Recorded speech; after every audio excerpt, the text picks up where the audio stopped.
You're ready.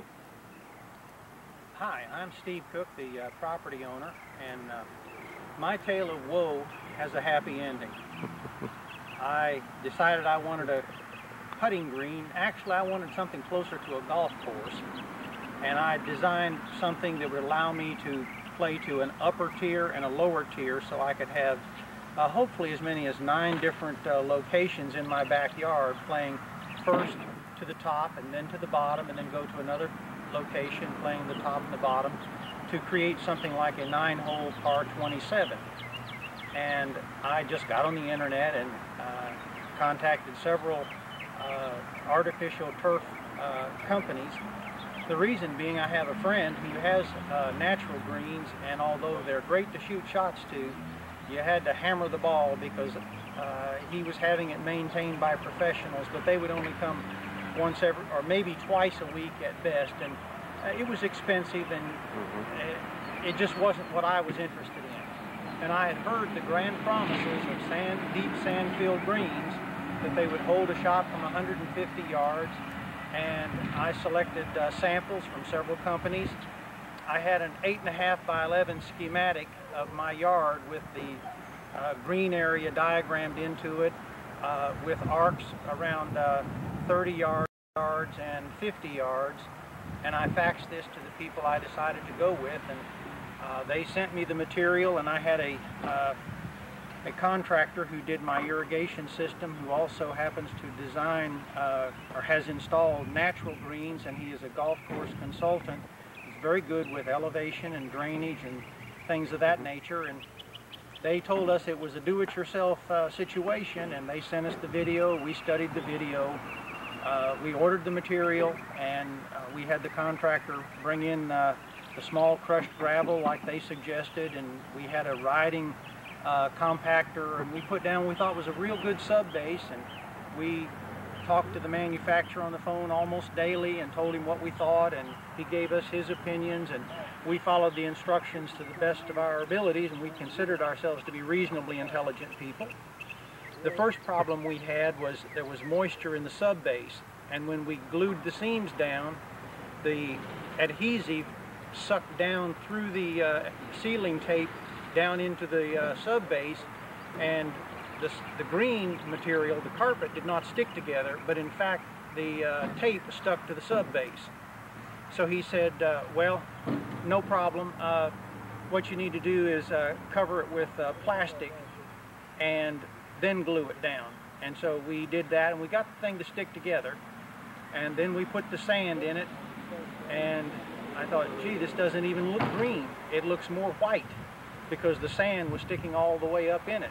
And so we probably should have brushed a little more of the sand out, and we did some of that, and we hit a shot to it, and I hit a lob wedge from 25 yards, and it landed and released and ran 40 feet.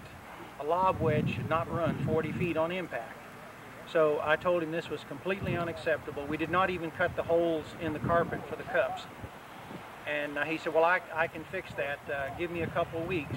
And he sent some of what he called closed cell foam rubber, very much like a diving wetsuit. And we put that on top of it and bounced the ball in it. And that deadened the ball, but it also created a trampoline effect.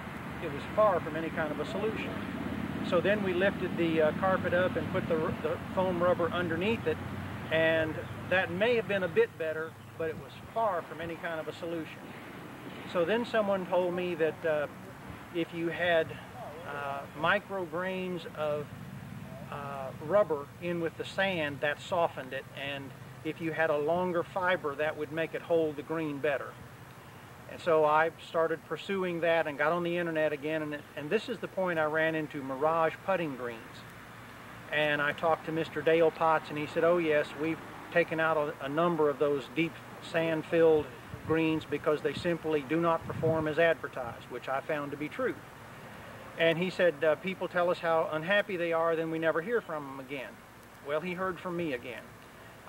It took quite some little doings because, as I have found out, there are a number of different Mirage putting green products, and there are several different installation techniques, and you get a different kind of green depending upon the product you use and the installation you use.